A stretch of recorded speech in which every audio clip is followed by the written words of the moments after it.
Welcome to Transforming and Thriving with best friends Brooke and Stacie, a podcast dedicated to women sharing their inspirational stories. Hey there, everyone. Welcome back. Today, I am thrilled to welcome a special guest who has an incredible story to share. Zen Nguyen is a childhood friend of Stacie's, our co-host for Transforming and Thriving. So I'd like to start off by sharing a little bit more about our guest. Zen is originally from Southern California and currently lives in Southern Australia. Today, she will share about how she navigated multiple transitions all at once. She will share about a whirlwind romance that started out as a pen pal relationship with Joel. They went on a European adventure and journeyed along the Camino de Santiago. They wrapped up their travels at Oktoberfest in Munich 6 weeks later. Upon returning home, she discovered that she was pregnant. After dedicating 17 years to a career at 24-Hour Fitness, she decided to make a bold leap and move across the world to be with Joel. She is now the proud mom of a curious and energetic 6-year-old named Jackson, and she currently is working at Lululemon, where she brings her passion for community and connection. Thank you for joining us today, Zen. How are you doing today? So well. Thank you so much for having me, Brooke. Excited to be Absolutely. here and share a very, I think, unique love story. I'm looking forward to hearing it. And you are joining us live in Australia. So what time is it there right now? Oh my gosh, what time is it? It is 8:50 in the morning. And Okay. so All right. South Australia is kind of in a weird time zone where we're actually 30 minutes off of other time zones. Right. So it makes trying to coordinate like calls home with family, friends, or even for this podcast very challenging because Yeah. it's just, yeah, we're literally on the other side of the world. Yeah, it is the day before. So I'm on the East Coast. So it is the day before at 6:20 p.m. right now. It's Yes. so wild. So wild. Well, yeah, thank you for joining us. And so let's talk a little bit more about this before and after. You had some big transitions, really like multiple life events that you Yes. experienced. So can you describe a little bit more about what that before and after was like for you? Yeah, absolutely. So before going on this big European adventure, I worked at the corporate office at 24-Hour Fitness, very work driven. And so I probably would say that I didn't have a whole lot of balance because I was very work focused and a single girl, just, working, having fun. Mm. Um, and then I met Joel online, actually. He was going on a holiday to the US and he changed his location on Tinder to San Francisco, where he was going to be visiting first. And so we matched, but we never Mm. actually met while he was in the US for that 2-week trip because he was traveling. He was traveling throughout the US over those 2 weeks, and I was traveling a lot for work as well. But for whatever reason, we stayed in touch. And so sporadic communication turned into like every other week and then weekly and then sometimes daily. And Okay. after 2 years of being internet pen pals, he sent me a link to the Camino de Santiago and just put it out there like, "Hey, I'm planning this trip. Would you want to come with?" And I almost immediately just said yes. And I was Wow. very well, there was a level of familiarity, I think, after, being pen pals for 2 years. That is a long time. And, he felt like a very close friend. And I was in a space in my life where I felt very burnt out with work. I loved what Mm. I was doing, but I was just doing a lot of it. Okay. And so I was just ready to take a bit of a break and have an adventure. And so what is wild when I think back to this is that we booked all of our travel, like flights, accommodation, we planned the trip.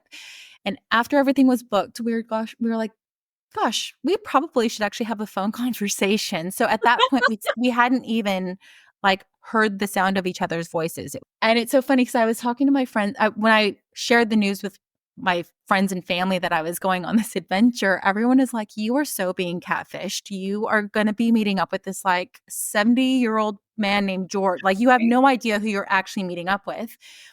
And my response to everyone was like, oh, well, if we don't really hit it off, then I'll just walk faster, because on the Camino, so also backing up, the Camino de Santiago is a 500-mile, or when I explained this story in Australia, it's an 800-kilometer pilgrimage. And so if I were to walk faster and get a day or two between us, like, I would never see him again, or I would, you cross paths with people, but then if I'm exactly a day ahead, then we would never see each other. So I was just thinking in my mind, like, well, it's definitely a big risk, but I can always just walk faster and go the trip, like do the rest of the trip on my own. I got my plan B. That clearly is not how it worked out. But yeah, so we planned the trip. We finally talked over the phone, FaceTimed. And then when we met in Paris, it basically turned from an adventure between friends very quickly into a 6-week-long first date, where we got to get to know each other in Paris. We took the train to the start of the Camino, the French way. I think there's 7 different ways that you can go. Okay. And then we spent 30 days just walking and getting to know each other through the Spanish countryside. And then when we finished, we had a celebration, and we set our anniversary for September 10th, because that's the day that we finished the Camino de Santiago. Okay. And then we went to Barcelona, and then to Oktoberfest in Germany afterwards. So that's how, I guess, our love story transpired. And we were known on the Camino as the Tinder couple, which was very funny. And then I got home from that trip, and I just thought that I had the worst jet lag, because I was so tired. And then about a week into it, I used to be a personal trainer. I met up for dinner with one of my old clients and my friend Melinda, and I explained how I was feeling, and she was like, your skin and your hair look great. And she's like, you've got a little bit of there's something going on here. Do you think that you might be pregnant? And I was like, there's no way. But I went home, got a pregnancy test, and then sure enough, I was pregnant. And so here I am in this position now, where I've on the other side of the world to Joel. Right. And when we were in Munich at Oktoberfest, we both said, I love you. And we realized there was something there, and that we wanted to pursue something, but I didn't think it would happen that fast. And so you knew you wanted there more. Yeah. But how much more? Exactly. And so yeah, when we left the trip, it was like, okay, I'll come visit Australia. I'll come visit Adelaide. I've never been before. And that was kind of our next steps, leaving the trip. So here I am, needing to now call Joel on the other side of the world. He had just arrived home because he spent a little bit of extra time in Europe, and I had to let him break the news that I was pregnant. And so we quickly, I guess, decided that I would move to Australia. I was definitely in a space where I felt very open to just a new adventure, new possibilities. And so after having that conversation with Joel, we decided that I would move. And then 3 months later, I had packed up my life. Wow. I quit my job of 17 years and just moved across the world. And so there's a very definite before and after. So there is single Zen, just working and really not needing to worry about anybody but myself. Right. To moving across the world as a new mom to be in a new relationship. And it almost felt like it was just like instant family. And it was just like, just add water. And like, now I'm in this relationship where in a new country, not working, with this man that I had really only just met in person, at that time now, 4 months earlier. With a dog. And so that was, I think, just such a big transition. I mean, normally a person might get a new job, or they might move, or they might Right. get into a relationship, but doing it all at the same time. At first, I felt like it was just, it was almost like a vacation when I first got Mm, to Australia, and it didn't really sink in the magnitude of what I was undertaking and sure. basically stopping one life and like starting a whole new life with that move to the other side of the world. And then it didn't really hit me until a few of my friends back home announced that they were pregnant. And I realized, oh my gosh, like Jackson, our child is not going to grow up knowing my friends' kids. Mm, And so a few weeks after I moved to Australia, it really started to sink in the magnitude. And that's when I really started to struggle. And also being in a new relationship, we were still getting to know each other. yeah, absolutely. And so I would say the first 2 years of me living here, and I moved to Australia 3 months pregnant. So that was, those are probably the two roughest years or like hardest years I've gone through just because of the amount of change and just being able to find my feet in a new country as a new mom, being unemployed after being so work driven for so long. Mhm. And I really, yeah, I just like now that I'm feeling like I actually have settled here and I have roots, like Joel and I have just purchased a house together. Yeah, it's just wild to think back on that journey. Yeah. So many layers. What a whirlwind romance, first of all. I just love, like, I feel like I was turning pages of a book. I love it. Um, but you mentioned this before and after you got there and felt like it was this vacation, almost riding that high of spontaneity and, this adventure zen. And then reality sits in and you have to face, wow, so much has changed. There's so many new things that I have to now navigate. And now you're in a completely different country. You're not just in a different city or a state. You're moving to a different country with different cultures and different everything. You've got a new relationship that you're navigating. And now, I mean, layer on pregnancy and all the hormones and all the things that go with that and a job. So, I mean, I almost have my whole hand full, with all those changes you went through. When you said you were going through, like, struggles during those first 2 years, what were some of those darker moments for you, and how did you overcome them? What were some of the things that helped you to kinda get through those times? Gosh, some of the darker moments, I think just the nature of how we got into our relationship, while it's such a unique and great love story, it also Mhm. meant that as we were navigating a new relationship, there's also a lot of stress that was put on it because it was so quick. And so I think just some of the darker moments were when Joel and I weren't really on the same page, or as much as he wanted to try to support me in navigating this change, it was also something that I felt like I was experiencing on my own because he grew up here, his family is here, his friends are here, and it very much felt like I it felt like no one else knew what I was going through, and I felt very alone, and it took a while for me. I met friends through the mums group that I was assigned to, which is great, and I'm still great friends with some of the mums from that group. But I think just being able to feel like I belonged here, it took a Mhm. long time where I very much felt like an outsider for the first few years. And so I think some of those dark times were when Joel and I were really struggling in our relationship, not Mhm. only as a new couple, but also as new parents. Yeah. And then just really not feeling like I had a community around me or people. I didn't have my support network here, being so far away from my family and friends.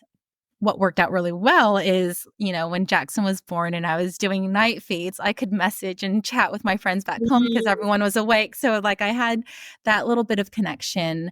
in being able to connect with friends back home. But yeah, some of the things that helped me get through it, I actually remember it was very awkward. So, and I'm like the queen of Tell me more. awkward. But I actually I was really struggling with Joel and was going to see my GP or general practitioner here to get a referral for just a therapist. And I was just like, gosh, she is so easy to talk to. And I actually I asked my doctor, like, can we go out for a coffee? Can we go out for a wine? Because I just like so desperately wanted a friend. And she Yeah. had to very gently tell me that it wouldn't be appropriate. But I think just I really made an effort to put myself out there. Mm. I found a gym that I loved going to, and through going to the gym in the community is Get Fit, I found a lot of really close friends and they're my close friends here in Australia today. But being able to find a community and a group of friends, a group of women around me who also had kids around the same age as Jackson Mhm. really helped me feel like, okay, I have people here that like I can really that I can connect with. And there was also Joel's friends and Joel's family, and they were very wonderful and supportive. And I found myself needing to not only lean on him and his friends, but also have something of my own. And Absolutely. so being able to build my community and be able to feel independent. I think that's another thing that I didn't realize is when I first moved here, I felt a big loss of independence. Mm. I was so dependent on Joel for everything. If I needed to go somewhere, I was so scared of driving on the other side of the road. It took me actually a year and a half to get behind the wheel and attempt Yeah. driving. But I was kind of locked into this area of, if wherever I could walk to is Mhm. kind of where my bubble was. And so I relied on him Your for world gets a little smaller. exactly. Yeah.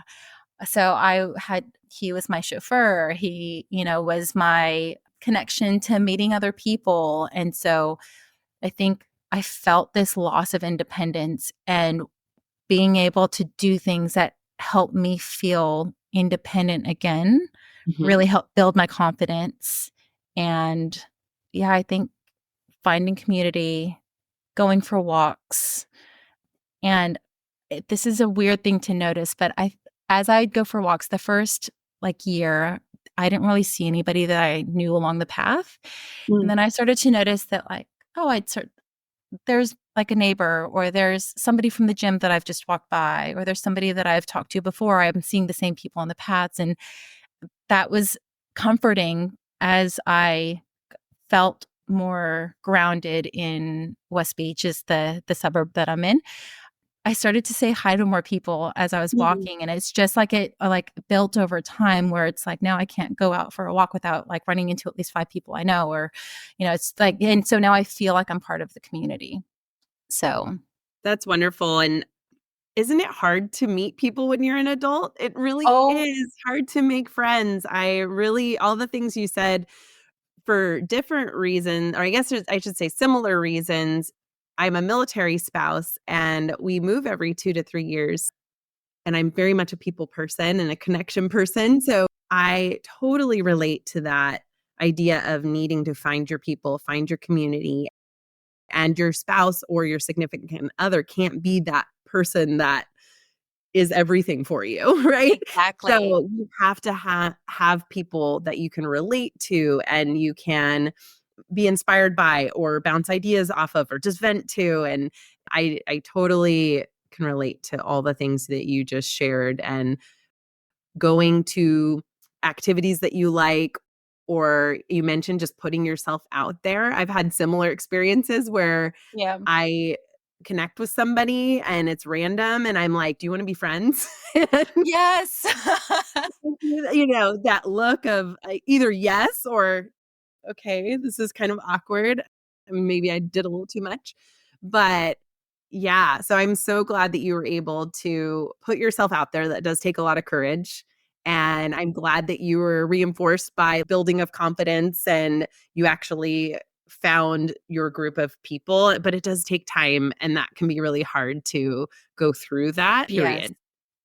Well, I think it's so funny making friends as an adult versus like I watched Jackson at the playground Mm. and he just walks up to somebody and is like, I like those crackers too. Or you're wearing red shoes. Red is my favorite color. And it's just, Mhm. I think, so beautiful to see how easy it is to make a connection with somebody else. And like, why can't we do that as an adult? And I Mhm. think that's where it's just like finding that little bit of courage to be able to say, like, hey, like, do you want to grab a cup of coffee and, just catch up, or just being able to get past the insecurity of like, will they think Mhm. I'm weird or what if they don't like me? And it's just, I don't know, it kind of puts me back into like middle school of like, oh my gosh, am I the outsider, or, will I be accepted? Yeah, no, it's so true. It's so true. So I'm glad you have your community and you feel more settled and all of that. So what does life look like for you now? Oh, so life is very full, Okay. and in a very good way. So, let's see. So, I mentioned earlier that Joel and I have just purchased a house together, which Yeah. is a really big step in me feeling like I belong here in Australia. We were living in a house that he had purchased several years before I moved here, and it never really felt like it was my house. It was, I mean, I was at home there, but it's just, I think for me, feeling like I'm really grounded and like I belong here in Australia, owning a home together with him has been Mhm. such a big step. And so that feels great to feel like this is a forever home, which Yeah. at the same time is a little bit sad to think like the US is definitely not my primary home anymore, even though it's always going to be a place that I can call home. But Right. yeah, there's a mixture of emotions with that. Jackson is absolutely thriving. And I think the community that we're in West Beach is just that very community based. Yeah. And so because he's gone to, you know, the local daycare, kindy school, we've been able to really connect with the network of parents and families here in West Beach. And so it feels great to again feel part of that community. And work is great. I'm working for Lululemon in the city store Okay. at the Rundle Mall location. And I think through working at Lululemon, that's also really gotten me out in the community because one of my roles is a community lead. Oh, And perfect. just and so yeah, the life now is feeling very full, and it is full of like friendships, work, family. I think looking back where I was really work driven before, I still am, and there's more. So it's not, Mhm. it's like after a long day at work, I'm coming home to a family. Whereas Mhm. before it was like a long day of work and I would just come home and it would just be me. Not that Right. there's anything wrong with just me, but Sure. it just feels like feels good to have something outside of work as well.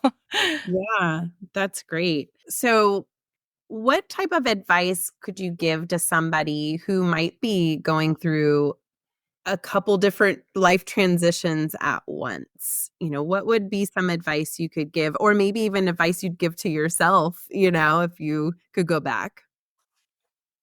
I think one is to acknowledge where where you're at.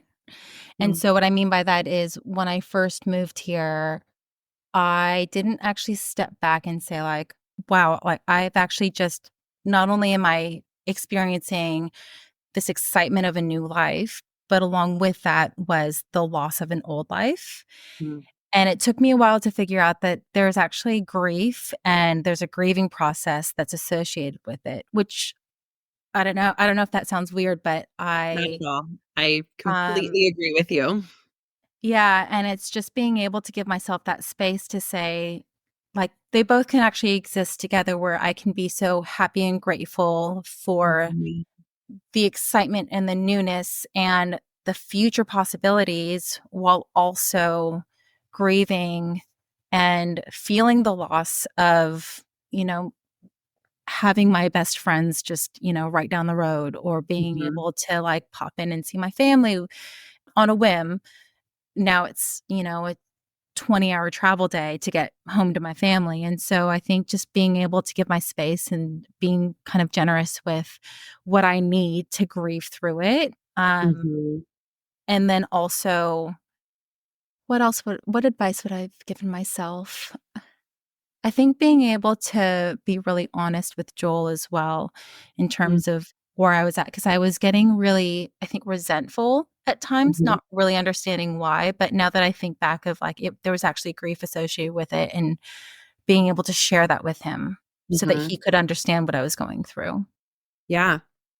Yeah, I love that you're highlighting it's so important to process what you're going through when there's transitions, to actually sit with it and recognize and accept, "I'm going through this transition, and this is hard," but you can also be excited at the same time, so I love that you said those 2 things can exist. You can be excited, but you can also be anxious or nervous.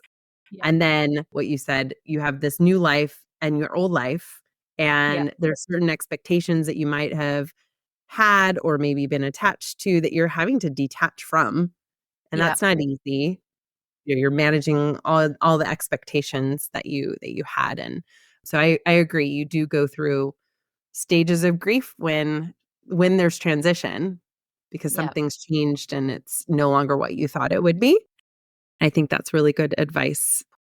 Well, I really appreciate you being here today. Is there any final parting words that you want to share?